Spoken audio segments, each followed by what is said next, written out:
Hello बच्चों, आज हम कक्षा 12वीं का पहला पाठ अर्थात वह पद्य पाठ है और इस पाठ का नाम है नवनिर्माण।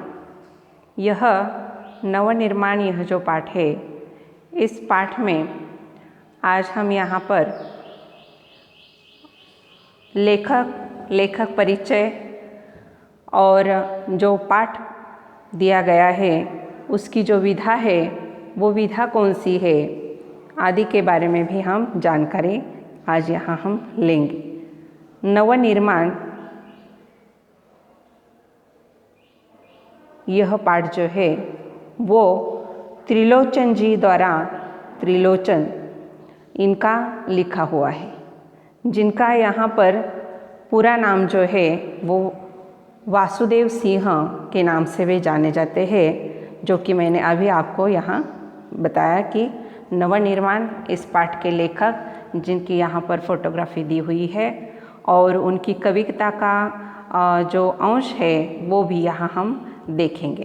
तो शुरुआत में आपको ये अंश जो है वो थोड़ा सा दिखाती हूँ और अब यह देखने के पश्चात अब हम जाएंगे इनका व्यक्तित्व जो है यानी कवि परिचय जो है वो किस प्रकार से बताया गया है वो हम यहाँ देखेंगे। देखते हैं यहाँ पूरी कविता जो है वो मैं आपके सामने प्रस्तुत करूँगी। तो यहाँ पर नवनिर्माण यह कविता त्रिलोचन जी द्वारा लिखी हुई है और उनका जो संग्रह है उसका वो है चुनी हुई कविता। इस संग्रह से इनकी यह कविता ली गई है। पहले हम देखेंगे कवि परिचय। कवि परिचय के अंतर्गत त्रिलोचन जी का जन्म जो है वो 20 अगस्त 1917 को उत्तर प्रदेश के सुल्तानपुर जिले के कटघरा चिरानी पट्टी में हुआ। इनका वास्तविक नाम जो है वासुदेव सिंह, जो मैं अभी आपको बता चुकी हूँ। हिंदी के अतिरिक्त तो उन्होंने अरबी फारसी भाषाओं में भी वे बहुत निष्णात है। पत्रकारिता के क्षेत्र में भी आप सक्रिय रहे और काव्य के क्षेत्र में भी प्रयोगधर्मिता का समर्थन इन्होंने किया है। नवसृजन करने वालों के प्रेरणा स्रोत वे बने हैं। इनका साहित्य भारत के ग्राम समाज के उस वर्ग को संबोधित करता है जो वर्षों से कैसा है, दबा कुचला है। ऐसा वर्षों से दबा कुचला जो है, इससे यहाँ पर हमें पता चलता है कि जो जिनका शोषण होता है, ऐसा दबा कुचला वर्ग जो है, इनके संदर्भ में उन्होंने उनको संबोधित करते हुए उनके काव्य में उन्होंने यहाँ लिखा हुआ है। इनकी साहित्यिक भाषा लोकप्रिय और अनुप्राणित, सहज, सरल और मुहावरों से परिपूर्ण ऐसी लगती है। और यहाँ इनकी उनका मृत्यु जो है वो 2007 में हुआ है। तो कवि परिचय के अंतर्गत यह हिस्सा देखने के पश्चात अब हम आगे बढ़ेंगे और यहाँ पाठ परिचय अर्थात इस पद्य पाठ में हमें क्या बताया गया है, कौन सा विषय लेकर उन्होंने हमें यहाँ मार्गदर्शन किया है, यह बात हम यहाँ देखेंगे। प्रस्तुत पद्य पाठ जो है वो चतुष्पदीय है। क्या? चतुष्पदी। चतुष्पदीय का अर्थ क्या है? तो 4 पदों का यह कविता होती है, यानी 4 पंक्तियाँ उसमें हैं। चतुष्पदी 4 चरणों वाला छंद होता है। यह चौपाई की तरह होता है। इसमें 4 चरण होते हैं और इसके प्रथम, द्वितीय और चतुर्थ चरण में तुकबंदी होती है। भाव और विचार की दृष्टि से प्रत्येक चतुष्पदी अपने आप में पूर्ण होती है। यानी यहाँ पर पहली चतुष्पदी का दूसरी चतुष्पदी से कोई अर्थ या संबंध होना ही है, ऐसे कुछ बात नहीं। एक चतुष्पदी अपने आप में परिपूर्ण होती है। फिर यह चतुष्पदियों को ही हमें इसका अध्ययन करना है और इन चतुष्पदियों के द्वारा उन्होंने हमारे सामने आशावादी दृष्टिकोण रखा हुआ है। और सामान्य मनुष्य के लिए संघर्ष करना कितना अनिवार्य हो गया है, इस बात को उन्होंने यहाँ बताया है। संघर्ष करने और अंधेरा दूर करने की प्रेरणा देते हैं। जीवन में व्याप्त अन्याय, अत्याचार, विषमता और निर्बलता पर विजय पाने के लिए बल का प्रयोग करना समाज के उत्थान के लिए कितना श्रेयस्कर है, आदि बातें उन्होंने यहाँ पर हमें बताई है। कवि का मानना है कि समाज में जो समानता है, स्वतंत्रता है, मानवता है, इनको यहाँ पर प्रस्तापित करना हमारा उद्देश्य होना चाहिए, ये बात यहाँ उन्होंने बताई है। देखिए, समानता, स्वतंत्रता और मानवता, इनको हमें यहाँ पर स्थापित करना, यह हमारे जीवन का उद्देश्य होना चाहिए, यह बात वे बताते हैं। और फिर हम एक एक करके यहाँ पर चतुष्पदी को देखेंगे। देखिए, पहली चतुष्पदी मैंने यहाँ पर दी हुई है और उसका अर्थ भी आपको यहाँ लिख कर दिया है ताकि आप इसे लिख कर ले सके, और इसका स्पष्टीकरण भी मैं अब यहाँ आपको देने वाली हूँ। चतुष्पदियाँ देखिए, तुमने विश्वास दिया है मुझको, मन का उच्छ्वास दिया है मुझको, मैं इसे भूमि पर संभालूंगा, तुमने आकाश दिया है मुझको। देखिए, इस चतुष्पदी में और इस चतुष्पदी का हमने यहाँ पर क्या विशेषता उसकी होती है, इसके अंतर्गत जब देखा तो प्रथम, द्वितीय और चतुर्थ चरण, देखिए, प्रथम मुझको, मुझको, मुझको, इसमें यहाँ पर हमें तुकबंदी दिखाई देती है तीनों में, लेकिन एक में नहीं दिखाई देती है। और यह यानी चतुष्पदी पहचानने का यह एक तरीका है। तुमने विश्वास दिया है मुझको, मन का उच्छ्वास दिया है मुझको, मैं इसे भूमि पर संभालूंगा, तुमने आकाश दिया है मुझको। अर्थात कवि जो है वो अपनी धरती माँ को, अर्थात माँ को संबोधित करते हुए, माँ और धरती इसमें समानता है, और धरती माँ के लिए यह शब्द प्रयोग यहाँ पर किया गया है कि तुमने यानी किसने, तो धरती माँ ने विश्वास दिया है, उच्छ्वास दिया है, यानी मुझे यहाँ सांसें प्रदान की है, आदि बातें वे बताते हैं। और मैं इस भूमि पर संभालूंगा, तुमने आकाश दिया है मुझे, और इसी भूमि और आकाश यह तुमने मुझे प्रदान किया है, मुझे मेरा जीवन दिया है, और इस जीवन को मैं बहुत भली भांति और अच्छी तरीके से संभालूंगा, ऐसे वे कहते हैं। देखिए, कवि त्रिलोचन जी धरती माँ को संबोधित करते हुए अपने विचार और यहाँ विचारों को अभिव्यक्त करते हुए वे कहते हैं कि माँ जिस भरोसे और यकीन से मुझे जीवन दिया है माँ ने, वो यहाँ पर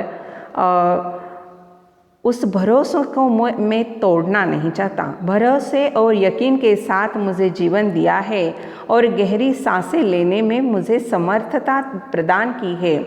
इस धरा पर सुरक्षित व संभाल कर उसे मैं रखूँगा, उन सांसों को मैं संभाल कर रखूँगा, अर्थात जीवन को, उसे बेकार नहीं जाने दूँगा।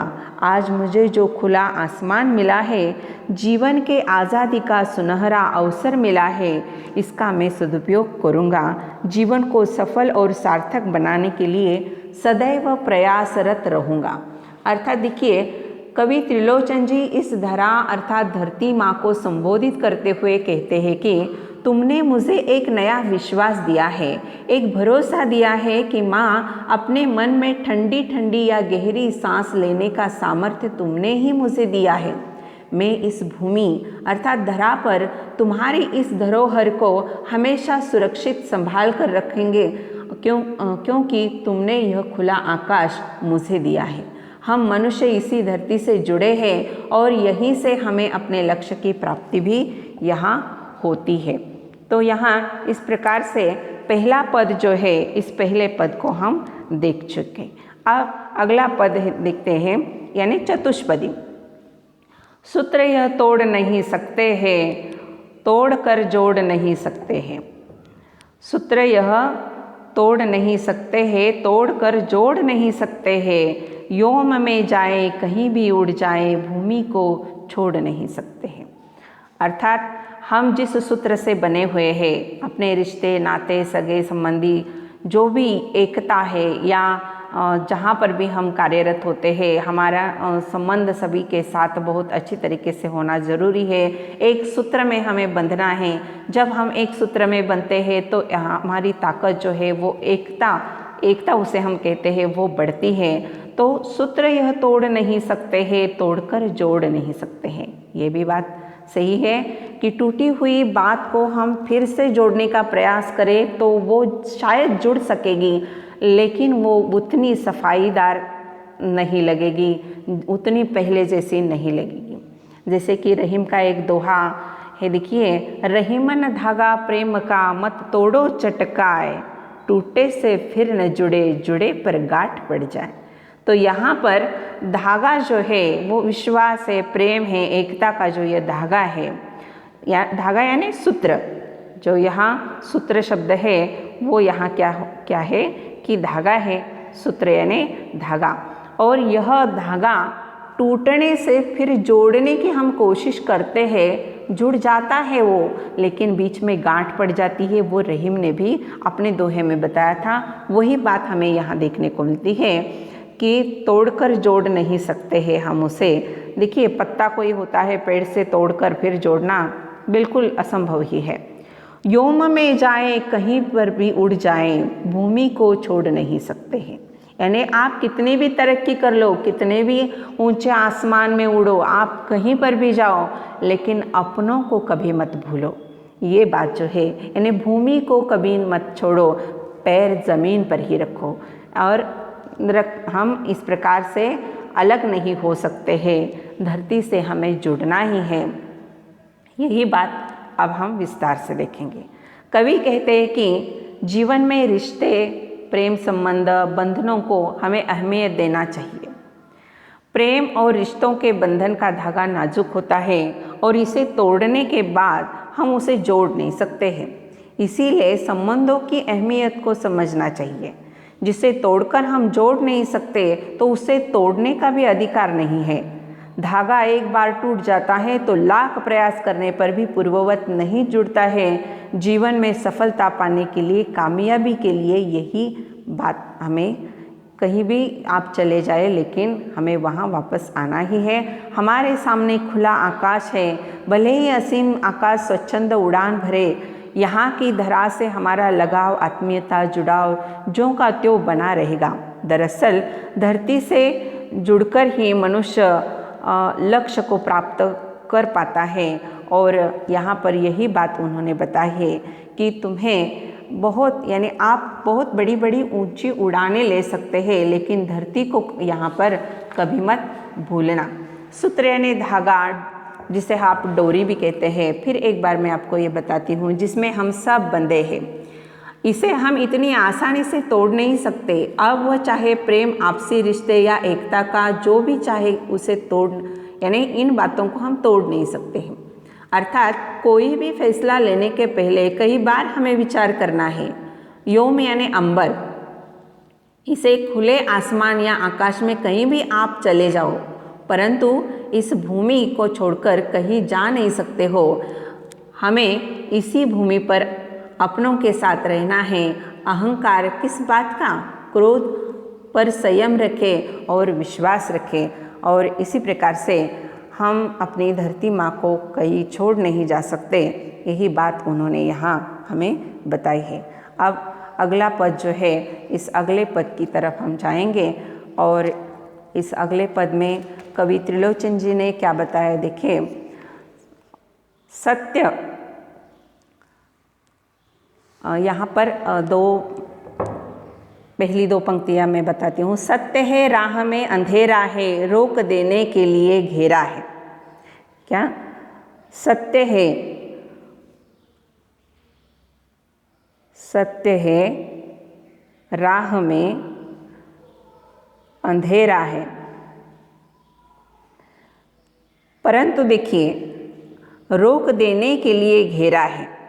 अपनी राह में चाहे कितना भी अंधेरा हो, यानी अपना मार्ग जो है वो बहुत ही कठिन है, रोक देने के लिए हमें ठीक ठीक जगह जगह पर घेरा बनाया है।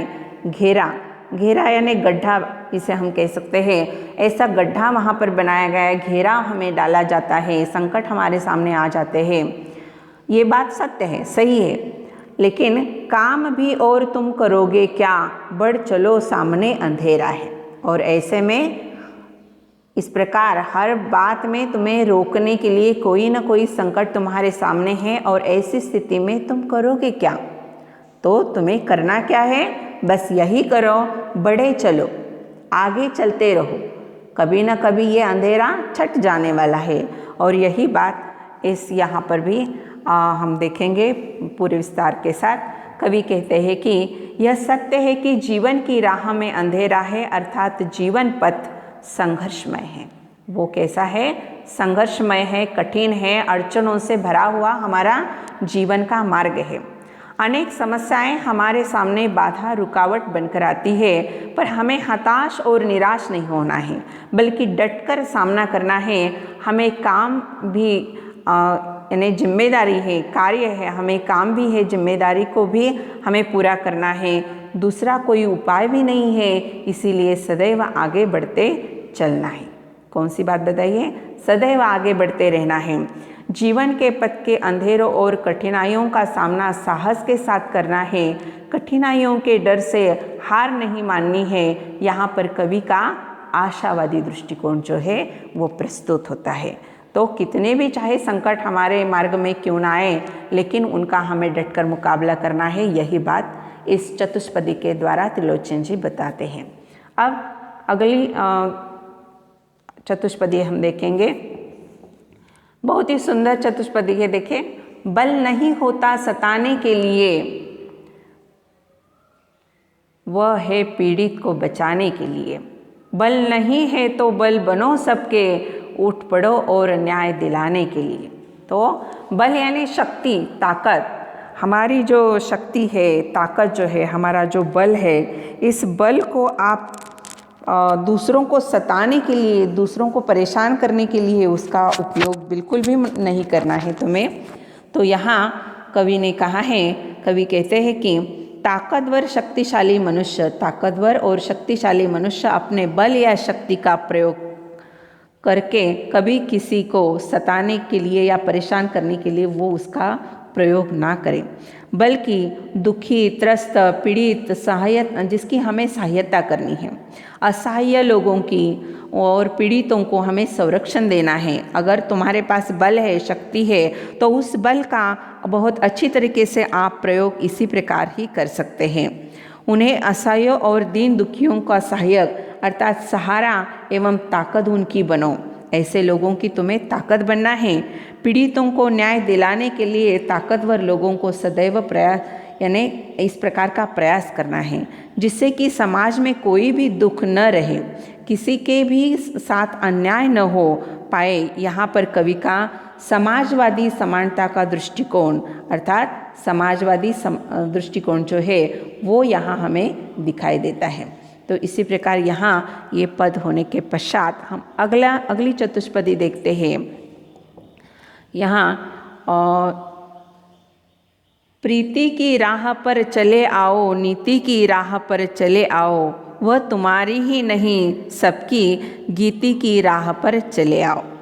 कवि कहते हैं कि हमें प्रेम और नीति अर्थात प्रीति की राह, नीति की राह या गीति की राह, यहाँ पर चतुष्पदी का पूरी तरह से यहाँ देखिए आओ, आओ और स, इसी तीन चरणों में हमें यह बात दिखाई देती है। और प्रीति यानी क्या है और नीति यानी क्या है, ये भी बात मैं यहाँ आपको स्पष्टीकरण में बताऊंगी। तो यहाँ देखें, कवि कहते हैं कि हमें प्रेम और नीति अर्थात नेकी के साथ अर्थात नैतिकता की राह पर चलना चाहिए। इसीलिए कहते हैं कि आपसी मतभेदों और वैमनस्य को भूलकर प्रेम के मार्ग का अनुकरण करो और उसी पर नेकी के साथ अच्छाई के मार्ग पर आगे बढ़ते जाओ। इस प्रकार सभी का अधिकार है, इसीलिए सभी को प्रेम के साथ में लेकर नेकी की राह पर चलना चाहिए। आपस में मिलजुल कर अर्थात आपस में मिलजुल कर प्रेम बनाए रखने में ही और मिलजुल कर जीवन में अनोखा आनंद आ जाता है। और इसी आनंद को पाने के लिए गीति की राह चलने के लिए उन्होंने कहा है। यानी गीत की राह जो है वो यहाँ पर उन्होंने बताई हुई है। इसमें देखिए, इससे पहला वाला एक पद है जो कि मैं अब यहाँ पर केवल उसका स्पष्टीकरण करती हूँ। जिसको मंजिल का पता रहता है, अर्थात जिसको मंजिल का पता रहता है, पथ के संकट को वही सहता है, एक दिन सिद्धि के शिखर पर बैठ अपना इतिहास वही कहता है। यह जो चतुष्पदी है, इस चतुष्पदी के संदर्भ में हम यहाँ पर देखेंगे। कवि कहते हैं कि जिस मनुष्य को अपने लक्ष्य या मंजिल का पता होता है, वही मनुष्य अपनी राह में आने वाले हर मुश्किल या विपदाओं को सह सकता है, और जब उसे अपनी मंजिल प्राप्त हो जाती है तब वह अपनी इस सिद्धि कार्य की प्राप्ति से सफलता या ऊंचाइयों को घोर तपस्या के साथ जब वो पूर्ण करता है, तब वो उस ऊंचाई के शिखर अर्थात पर्वत पर बैठकर अपनी सफलता का इतिहास सभी को बताता है। किसी प्रकार उसने अपने लक्ष्य को प्राप्त किया। यह लक्ष्य सफलता जो है उसे आसानी से प्राप्त नहीं हुई है, तो उसके लिए उसे बहुत सारे प्रयास भी करने पड़े हैं। यह जो एक छूटा हुआ बीच का चतुष्पदी थी, उसका स्पष्टीकरण होने के बाद हम अगली चतुष्पदी देखेंगे। देखिए, साथ निकलेंगे आज नर नारी, लेंगे कांटों का ताज नर नारी, दोनों संगी है और सहचर है, अब रचेंगे समाज नर नारी। समानता की बात यहाँ पर कही हुई है। समानता, कैसी समानता? स्त्री पुरुष समानता। और इस समानता के साथ उन्होंने क्या बताया, देखिए, साथ निकलेंगे आज नर नारी, लेंगे कांटों का ताज नर नारी, दोनों संगी है और सहचर है, अब रचेंगे समाज नर नारी। यानी स्त्री पुरुष समान जो है, और वे दोनों भी आज जब बाहर निकलते हैं तो उन दोनों के भी रास्तों में बहुत सारे कांटे होते हैं, संकट है, लेकिन इन कांटों का ताज वे पहनकर भी यहाँ पर आगे बढ़ते हैं। दोनों संगी है, साथी है, सहचर हैं, दोनों भी जीवन में बहुत ही महत्वपूर्ण घटक होते हैं, और इसीलिए इन दोनों के सहयोग से ही वे समाज को रचेंगे, समाज को प्रगति की और उत्थान की ओर लेकर जाएंगे। देखते हैं, यहाँ पर कवि ने बताया है कि सामाजिक परिवर्तन आ चुका है। अब हमारे समाज में क्या है? सामाजिक परिवर्तन आ चुका है, समाज बदल चुका है, और नर नारी अर्थात स्त्री पुरुष अर्थात पुरुष महिला कंधे से कंधा लगाकर यहाँ जीवन में जो भी चुनौतियाँ आती हैं, उन चुनौतियों का वे बहुत अच्छी तरीके से सामना करते हैं। संघर्ष करते हुए कांटों का ताज धारण करेंगे, अर्थात विषम परिस्थितियों में सफलता प्राप्त करेंगे।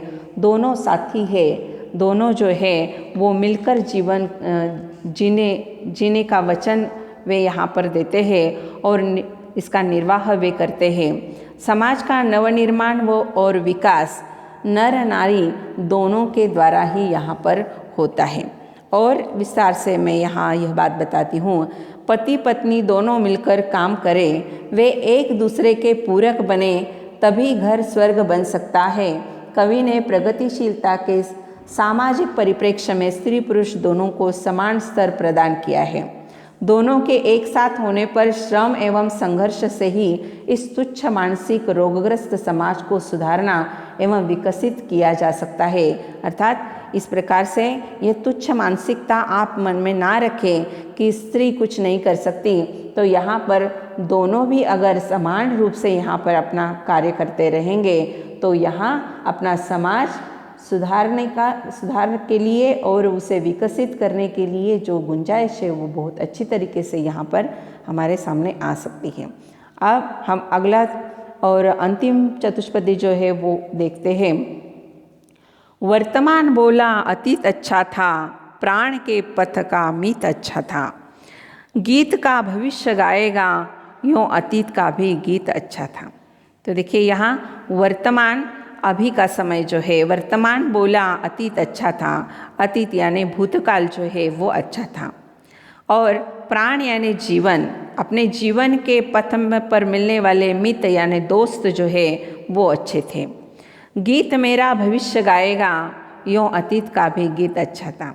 अर्थात वर्तमान में हम जब अच्छा कार्य करेंगे तो भविष्य में जाकर फिर हम कह सकते हैं कि हमने ये कार्य किया तो वो बहुत अच्छा था। अर्थात हम इसका यहाँ पर अर्थ देखते हैं और फिर इसे और भी अच्छी तरीके से समझा लेते हैं।